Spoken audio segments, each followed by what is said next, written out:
चलो बच्चों इसका एक इंपॉर्टेंट क्वेश्चन करते हैं। तो देखो है ना, तो देखो इस बार हमको दे रखा है कि कोई लिमिटेड मैग्नेटिक फील्ड है, ये मैग्नेटिक फील्ड की बाउंड्री लाइन है, तो इसके इस साइड तो क्रॉस डायरेक्शन का यूनिफॉर्म मैग्नेटिक फील्ड प्रेजेंट है, लेकिन इसके उस साइड मैग्नेटिक फील्ड बिल्कुल जीरो है ना। तो देखो इस मैग्नेटिक है ना, देखो इस मैग्नेटिक फील्ड में कंडक्टिंग मेटल से बनी कोई स्क्वायर फ्रेम है, मतलब स्क्वायर लूप है, जिसकी हर एक साइड लेंथ L है और हर एक साइड का रेजिस्टेंस R है।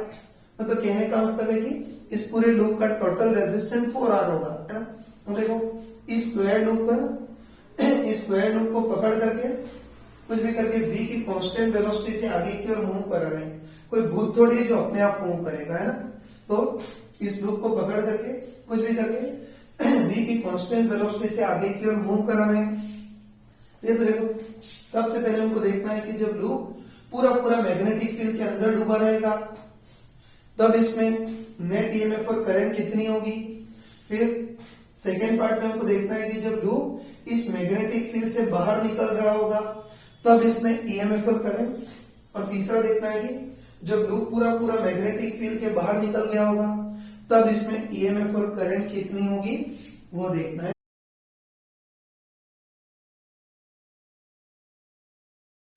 चलो बच्चों इसको करते हैं। कोई स्क्वायर लूप को पकड़ करके v की कांस्टेंट वेलोसिटी से मूव करा रहे थे और पहले पार्ट में मान लेते हैं कि लूप पूरा पूरा मैग्नेटिक फील्ड के अंदर डूबा हुआ है, तब इस लूप में नेट ईएमएफ कितना इंड्यूस होगा वो देखना है ना। तो तुम आराम से बताना, तुम बिल्कुल कॉन्फिडेंटली बताओ कि इस बार कोई अकेली रॉड मूव नहीं कर रही है बल्कि साक्षात पूरा पूरा लूप मूव कर रहा है। और तुम बताओ, है ना, तुम बताओ कि इस बार पूरा पूरा लूप मूव कर रहा है, मतलब तो इसको तो हम फ्लक्स से भी कर सकते हैं। तो ये स्मार्ट टेस्ट रखना कि इस बार कोई अकेली रॉड नहीं बल्कि इस बार साक्षात पूरा पूरा लूप मूव कर रहा है। और बताओ पूरा पूरा लूप मूव कर रहा है, मतलब इसको तो हम फ्लक्स से भी कर सकते हैं। तो चलो तुम बताओ, तुम बताओ कि अभी तुम बताओ कि अभी ये जो लूप है वो पूरा पूरा मैग्नेटिक फील्ड के अंदर डूबा हुआ है। तो बताओ अभी इससे मैग्नेटिक फ्लक्स गुजरेगा तो सही, लेकिन गुजरने वाला मैग्नेटिक फ्लक्स बिल्कुल कांस्टेंट होगा, है ना। तुम बताओ कि सब जगह मैग्नेटिक फील्ड यूनिफॉर्म है ना, सब जगह मैग्नेटिक फील्ड यूनिफॉर्म है। तुम बताओ कि जब लूप इधर होगा तब भी उससे गुजरने वाला flux b into L square, और जब लूप यहां पहुंचेगा तब भी गुजरने वाला flux b into L square, है। तुम बोल सकते हैं, ठीक है ना। तुम बोल सकते हैं कि इस बार इस लूप से मैग्नेटिक फ्लक्स गुजरेगा तो सही, लेकिन अभी ये लूप पूरा पूरा मैग्नेटिक फील्ड के अंदर डूबा हुआ है। तो बताओ अभी इससे गुजरने वाला फ्लक्स ना तो बढ़ेगा और ना घटेगा, है ना। तो जब लूप पूरा पूरा मैग्नेटिक फील्ड के अंदर डूबा हुआ तो उससे मैग्नेटिक फ्लक्स गुजरेगा तो सही, लेकिन गुजरने वाला मैग्नेटिक फ्लक्स बिल्कुल कांस्टेंट होगा। और तुम बताओ कि इससे गुजरने वाला मैग्नेटिक फ्लक्स बिल्कुल कांस्टेंट होगा तो इस लूप में इंड्यूस नेट ईएमएफ कितना होगा, 0। और नेट ईएमएफ 0 तो करंट भी 0। तो ये इसको सोचने का सबसे स्मार्ट तरीका है कि जब पूरा पूरा मैग्नेटिक फील्ड के अंदर है तो उससे गुजरने वाला फ्लक्स कांस्टेंट होगा, तो नेट ईएमएफ 0 तो करंट भी 0। तो अच्छे ध्यान रखना, है ना। तो अच्छे ध्यान रखना कि इस टाइप के क्वेश्चन को, है ना, इस टाइप के क्वेश्चन को फ्लक्स से ही करना सबसे स्मार्ट रहता है। तो हम इसको फ्लक्स से ही करेंगे, लेकिन चलो एक बार हम मूर्खों टाइप से इसको डिटेल में करते हैं, है ना। फ्लक्स से करना सबसे बेस्ट है, हम तो ऐसे ही करेंगे, लेकिन चलो एक बार मूर्खों टाइप से डिटेल में करते हैं। मतलब इस बार हमको देखना है कि इस लूप की हर एक रॉड में ईएमएफ कितना कितना इंड्यूस हो रहा है वो देखना है ना। तो ध्यान रखना कि इस बार अननेसेसरीली हम ऑपरेशन करते हैं, मतलब देखते हैं कि इस बार लूप की हर एक रॉड में ईएमएफ कितना इंड्यूस होगा वो देखते हैं ना।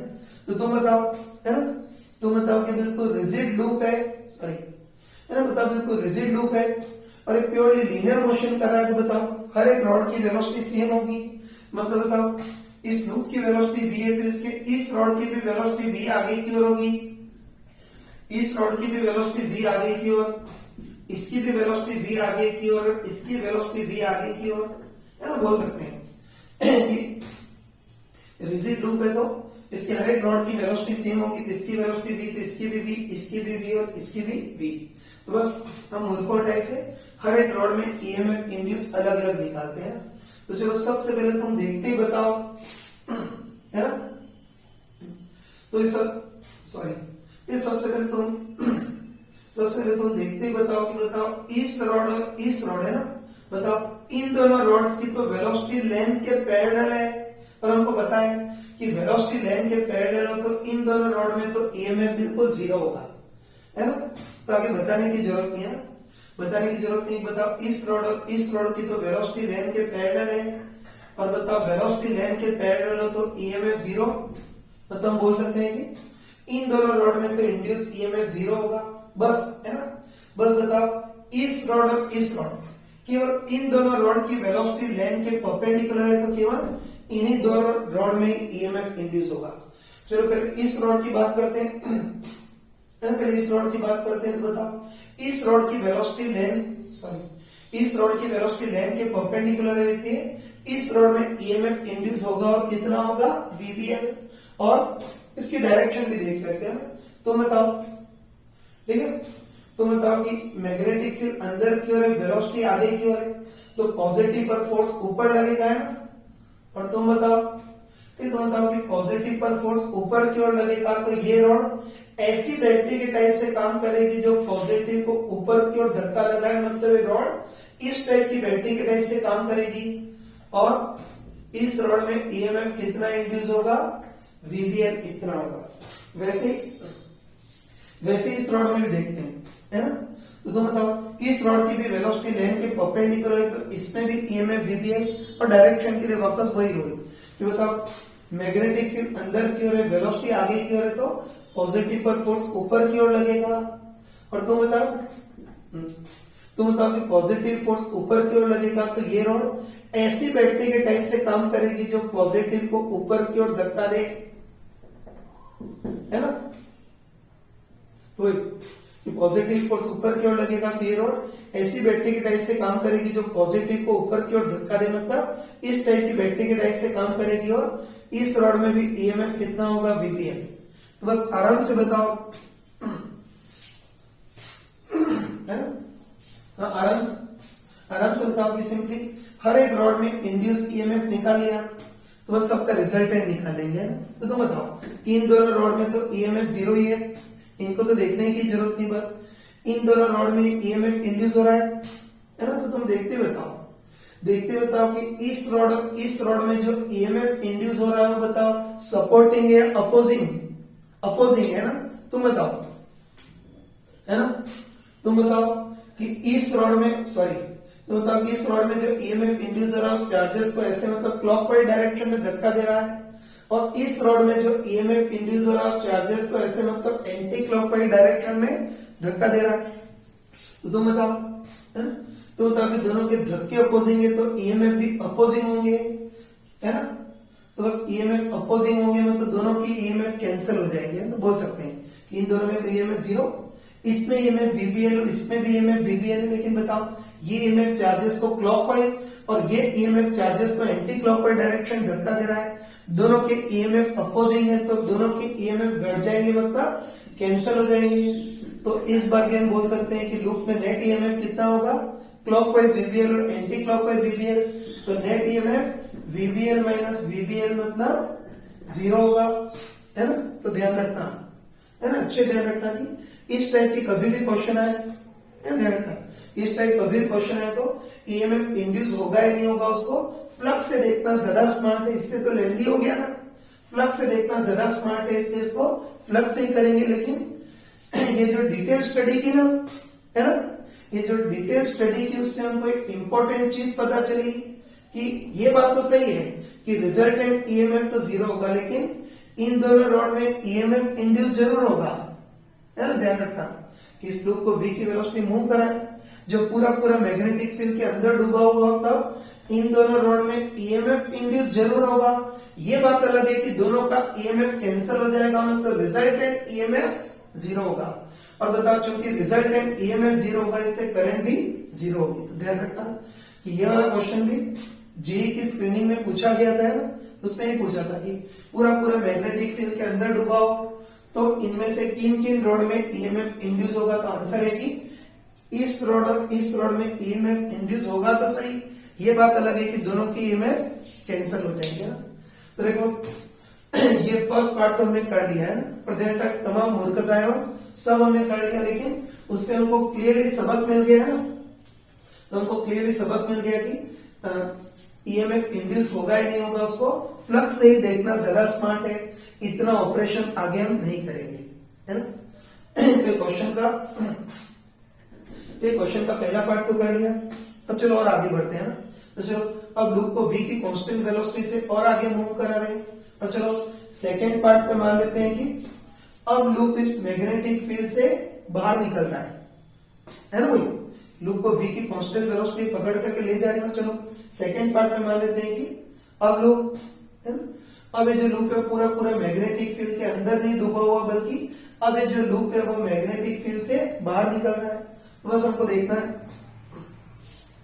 ना, हमको देखना है कि जब लूप है ना, हमको देखना है कि जब लूप मैग्नेटिक फील्ड से बाहर निकल रहा हो उस टाइम में इसमें ईएमएफ इंड्यूस होगा या नहीं होगा वो देखना है। तो चलो तुम बताओ, है ना, तुम बताओ कि इस बार भी ये कंप्लीट लूप है ना, देखते बताओ कि इस बार भी कंप्लीट लूप है, इससे ईएमएफ इंड्यूस होगा या नहीं होगा, उसको फ्लक्स से ही देखना ज्यादा स्मार्ट रहेगा, है ना। तो चलो तुम बताओ, है ना, तुम बताओ कि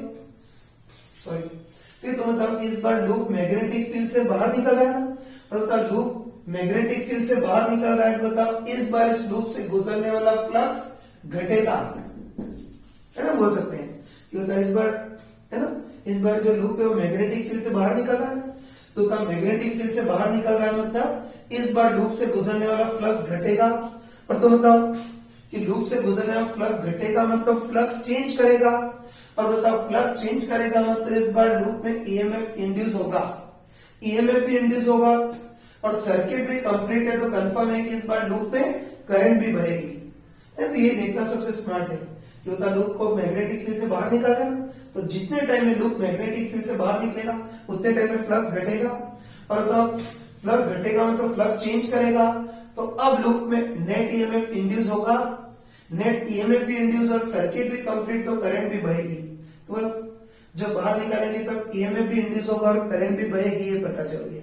अब हमको इंड्यूस ईएमएफ या करंट की डायरेक्शन देखनी है ना, तो हमको ठीक है, अब हमको इंड्यूस ईएमएफ या करंट की डायरेक्शन देखनी है। तो ध्यान रखना कि इंड्यूस ईएमएफ या करंट की डायरेक्शन के लिए भी फ्लक्स से मतलब लेंज लॉ से ही करना ज्यादा स्मार्ट रहेगा। तो बस इंड्यूस ईएमएफ की डायरेक्शन के लिए भी हम फ्लक्स से मतलब लेंज लॉ से करेंगे ना। तो चलो तुम बताओ कि मैग्नेटिक फील्ड क्रॉस डायरेक्शन में तो फ्लक्स भी क्रॉस डायरेक्शन है ना, मैग्नेटिक फील्ड क्रॉस डायरेक्शन में तो फ्लक्स भी क्रॉस डायरेक्शन का होगा, मतलब एंटर करने वाला होगा। अब हमको पता है कि इस बार लूप को मैग्नेटिक फील्ड से बाहर निकाल रहे हैं ना, तो मैग्नेटिक फील्ड से बाहर निकालेंगे तो होता है क्रॉस डायरेक्शन वाला फ्लक्स घटेगा। अब तुम बताओ कि फ्लक्स घटेगा तो लूप में करंट ऐसी इंड्यूस होगी जो इस फ्लक्स को बढ़ाने का ट्राई करे। और बताओ फ्लक्स को बढ़ाने के लिए लूप को अपना खुद का मैग्नेटिक फील्ड भी सपोर्टिंग डायरेक्शन, मतलब लूप को अपना खुद का मैग्नेटिक फील्ड भी क्रॉस डायरेक्शन में ही प्रोवाइड करना होगा। और तुम बताओ कि खुद का मैग्नेटिक फील्ड क्रॉस डायरेक्शन में प्रोड्यूस करने के लिए करंट ऐसी बहानी होगी, ठीक है, तो करंट ऐसी बहानी होगी मतलब क्लॉकवाइज बहानी होगी। और तुम बताओ कि करंट क्लॉकवाइज बहाने के लिए ईएमएफ भी क्लॉकवाइज प्रोड्यूस करना होगा।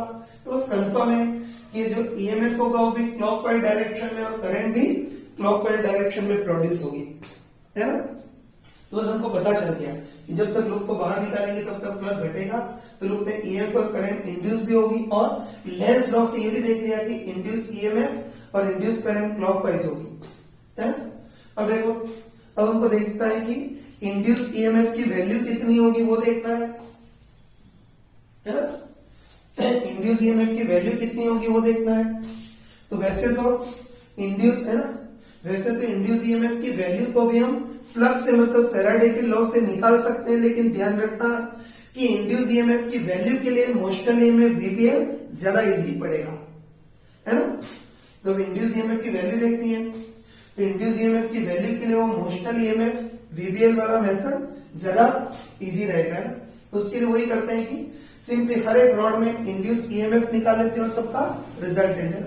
तो हमको पता है ना, हमको पता है कि बिल्कुल ये रिजिड फ्रेम है और प्योरली लीनियर मोशन करिए तो बताओ हर एक रॉड की वेलोसिटी सेम होगी, है ना। मतलब बताओ इस रॉड की वेलोसिटी v आगे की ओर है तो इसकी वेलोसिटी v आगे की ओर, इसकी भी वेलोसिटी v आगे की ओर और इसकी भी वेलोसिटी v आगे की ओर होगी। बस हम क्या करेंगे, सिंपली लूप के, है ना, सिंपली लूप के हर एक रॉड में इंड्यूस ईएमएफ निकाल लेंगे और सबका रिजल्टेंट निकाल लेते हैं।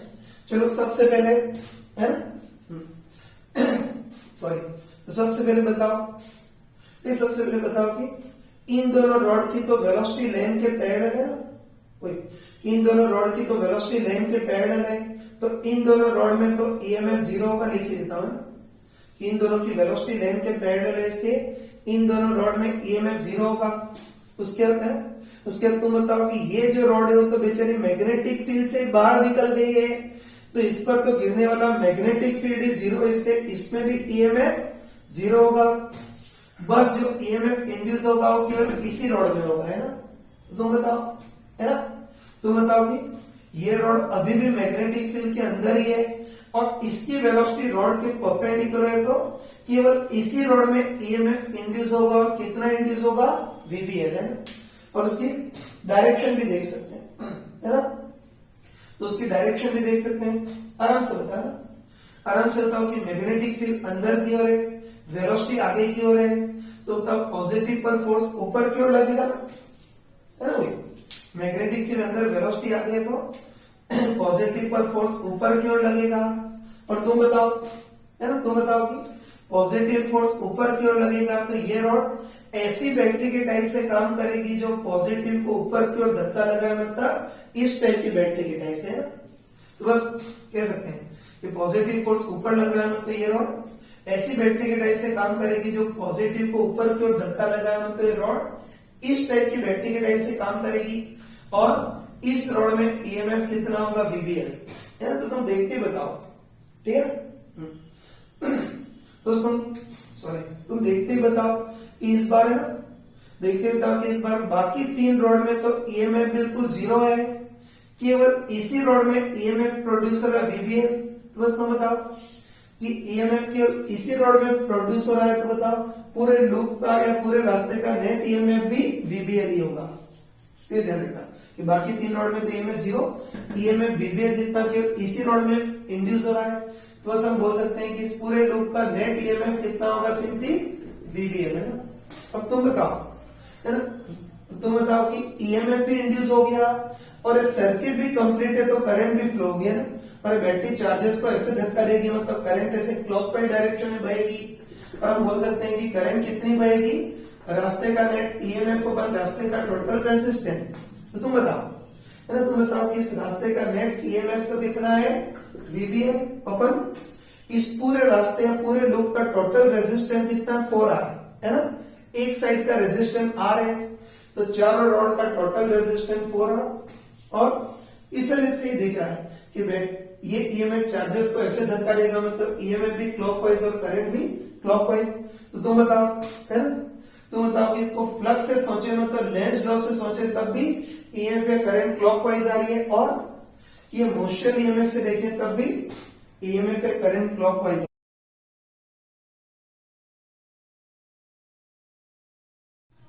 देखो बच्चों,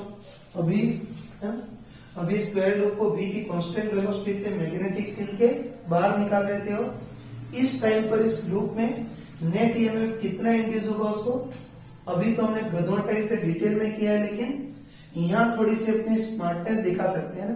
तो वही, है ना, वही मान लेते हैं कि स्क्वायर लूप को v की कांस्टेंट वेलोसिटी से मैग्नेटिक फील्ड से बाहर निकाल रहे हैं, तो इस टाइम पे इस लूप में ईएमएफ कितना इंड्यूस होगा उसके लिए हम थोड़ा सा स्मार्टनेस लगा सकते हैं ना।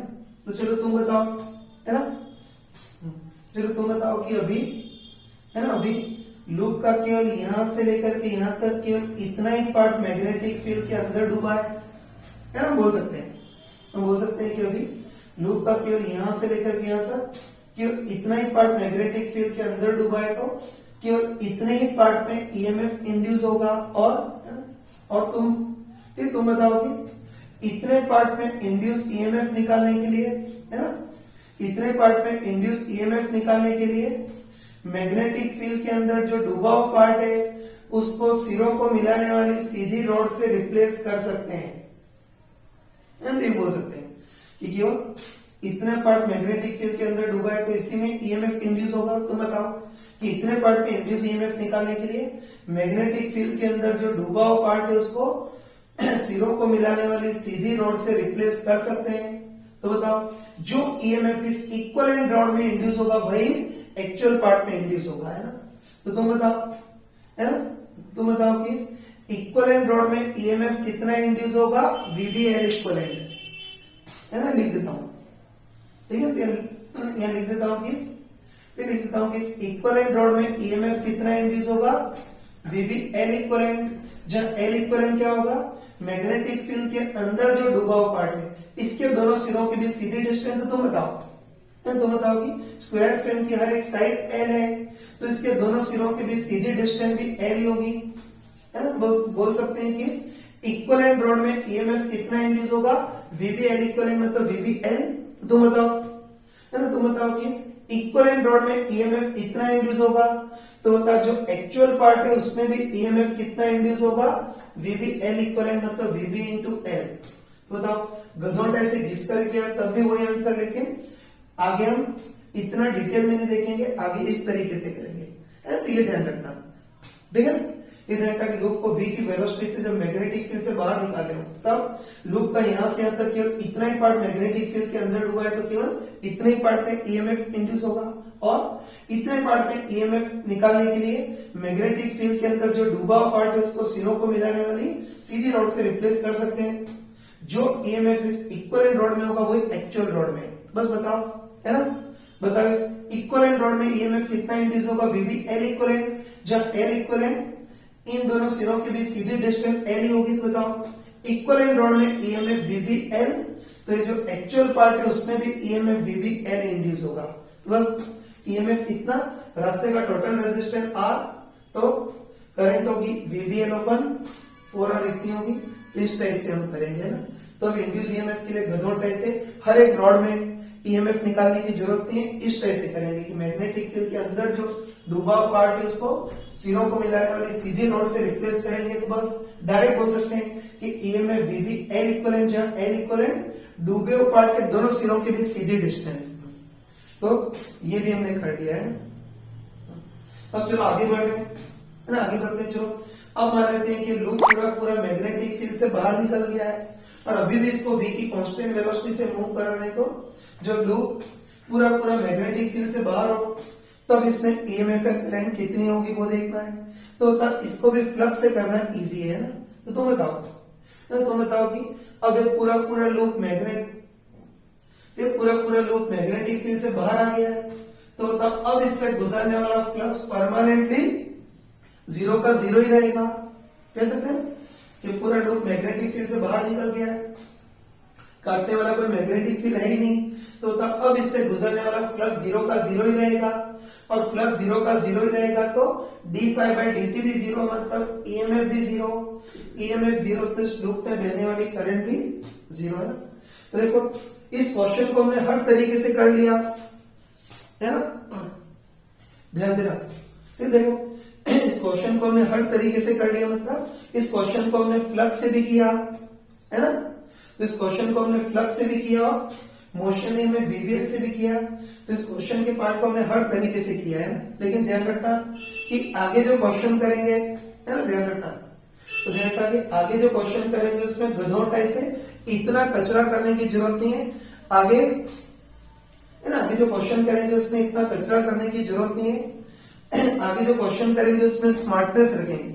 बेवकूफियां करके सबक मिल गया तो आगे जो क्वेश्चन करेंगे उसमें हम स्मार्टनेस रखेंगे ना। तो ध्यान रखना है ना, तुम अच्छे ध्यान रखना कि किसी भी लूप में ईएमएफ इंड्यूस होगा या नहीं होगा वो भी फ्लक्स से देखना आसान है। उसके बाद ईएमएफ या करंट की जो डायरेक्शन है वो भी फ्लक्स या लेंज लॉ से निकालना आसान है। लेकिन इंड्यूस ईएमएफ की जो वैल्यू है वो किससे निकालेंगे हम, VBL इक्वलेंट उससे निकालेंगे, है ना। तो ये सबक ध्यान रखना है ना, तो ध्यान रखना। अब अगर क्वेश्चन है तो गधोटा से इतनी सारी रामायण लिखने की जरूरत नहीं हो, इतना कचरा फैलाने की भी जरूरत नहीं है। ये 3 चीजें कंपेरेटिवली याद रखना, है ना। तो ये 3 चीजें कंपेरेटिवली याद रखना है, तो अच्छे ध्यान रखना, अच्छे ध्यान रखना कि किसी भी लूप में ईएमएफ या करंट इंड्यूस होगी या नहीं, वो भी फ्लक्स से देखना आसान है। उसके बाद बताओ, इंड्यूस ईएमएफ या इंड्यूस करंट की जो डायरेक्शन है वो भी फ्लक्स से, मतलब लेंज लॉ से आसान है। लेकिन इंड्यूस ईएमएफ की जो वैल्यू है, इंड्यूस ईएमएफ की जो वैल्यू है वो VBL इक्विवेलेंट से निकालना आसान है, जहां L इक्विवेलेंट मैग्नेटिक फील्ड के अंदर जो डूबा हुआ पार्ट है उसके दोनों सिरों के बीच सीधी डिस्टेंस। तो बस अब जो क्वेश्चन है उसमें हम फटाफट करेंगे।